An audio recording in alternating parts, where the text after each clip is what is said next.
આજે તો હોસ્ટેલમાં કરી નાખ્યો ભેળનો પ્રોગ્રામ. રુદાન ખુશલા વચ્ચે થઈ ગઈ બાકાજી કી.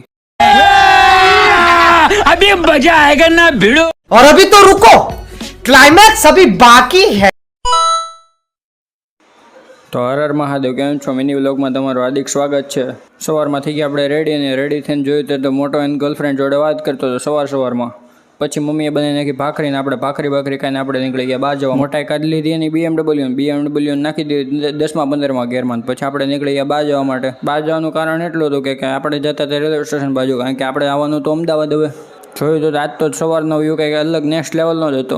સવારની ઠંડી હવા અને વ્યૂ સાથે આપણે નીકળી ગયા સ્ટેશન બાજુ જવા. પછી તો પહોંચી ગયા સ્ટેશને જોયું ત્યારે ટ્રેન આવી ગઈ હતી. આપણે બી ગયા ટ્રેનમાં. પછી તો ટ્રેનવાળા ભાઈને કીધું ટ્રેન ઉપાડી લીધી, અને ટ્રેન ઉપાડી લીધી. તેણે બહુ ફાસ્ટ હાંકી નાખી. પછી આપણે કીધું ધીમી હાંકજો, પણ આ તો ટ્રેન છે, ટ્રેન કઈ રીતે ધીમી હાલવાની. પછી આવી ગઈ નર્મદા નદી. તો આપણે દર્શન કરી લીધા નર્મદા મૈયાના. દર્શન કરીને આપણે નીકળી ગયા આગળ નીકળી ગયા. જ્યાં તો આ તળાવ જેવું આવી ગયું હતું. આપણે એનો થોડોક લોગ ઉતારી લીધો.